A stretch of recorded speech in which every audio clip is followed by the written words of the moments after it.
Hey everybody, welcome back to another episode from Meg Academy, and my name is Brian Gallagher, physical therapist, and today I'm talking to you from my office here in Florida, and I will not be shooting here much longer. It looks like we will be out of here in about 12 days. We're moving, and we're moving to the country, so I'm hoping to share with you guys some nice shots from the country, and it's something we've always wanted to do, and I hope you're living the dream and pursuing the things that you've always wanted as well because of your practice success, and that actually should afford you to pursue those needs, wants, dreams, and goals in your life. And so let me help you with that. Let me try and share with you something that you can do that I think is going to be extremely helpful in getting you to where you want to be in your professional career. And this was taught to me very early on in my professional career, within my first 3 to 5 years actually it was a little longer than that. It was actually around my 5th year in business. And at that time, I started, for many of you guys, I started my business in the 3rd bedroom of my house. My wife and I, both PTs, highly trained manual therapists. I've been out of school 5 years, had a pretty good comfort level and competency level in treating patients and getting results. And so I hired some other good manual therapists, started seeing patients 1 an hour, 1 at 8, 1 at 9, 1 at 10. And I started giving everybody everything that I thought they needed.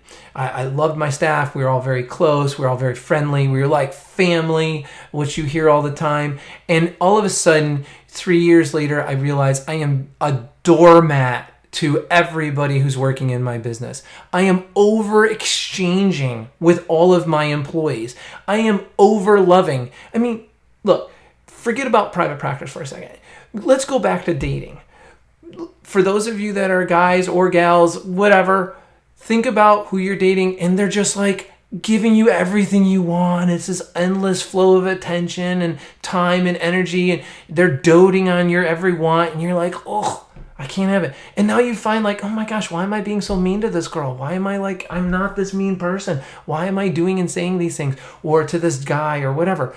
It's because you're being over exchanged with, right? So you have to push back to kind of even the playing field. It's kind of like a psychology thing. And so us as practice owners, we went to school for physical therapy. We're not MBA people, nor would I recommend you get your MBA. But we don't have this personnel management training. We don't have this executive training. So we're managing based on personality, right? I like her. I like him. She laughs at my jokes. He buys me Krispy Kremes.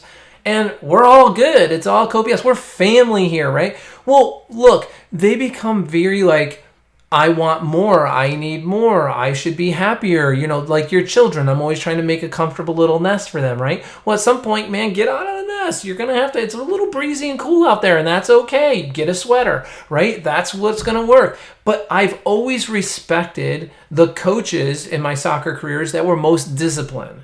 Not the ones that were nasty and dictators. That's not what I'm saying. But they held in accountability. They set expectations and they held us to it. Because at the end of the day, that person was wanting nothing more than to see me be the best version of me.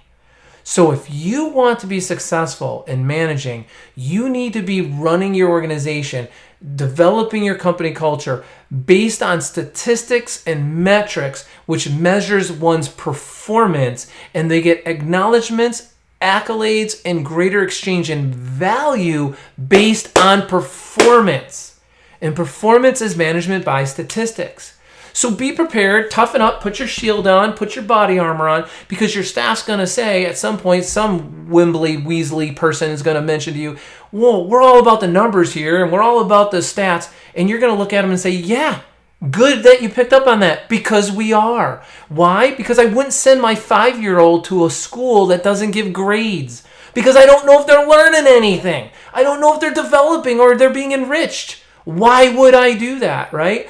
This is all about the numbers, because the numbers track your performance, and then I come personally trying to give you personal growth ideas and personal growth opportunities, as well as professional growth educational ideas and opportunities, because I care about you personally and professionally to develop you as a person within my company, but I don't know where to develop you if I don't know where you're having struggles and what your highs and lows, weaknesses and strengths are, because I'm not measuring anything.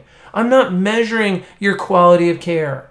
I'm not measuring your ability to produce an abundance of care because your units are 2.5 units per hourly session when they should be 4.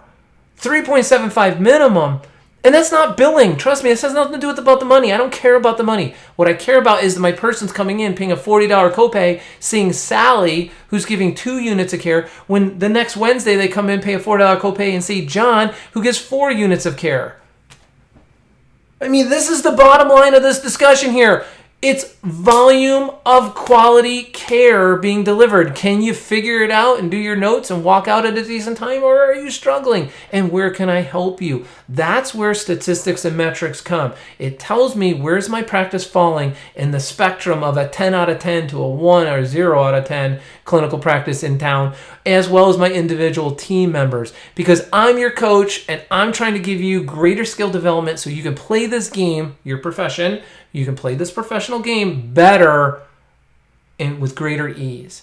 And that's why you should know the 64 key statistics in running your practice. That's why you should have a learning management system where you can actually enhance your staff's abilities and skills. You can enlighten, train, and develop them so that they have an easier time, more competent time, more comprehensive approach to their business, to their practice, to their position, to their post in your practice, right?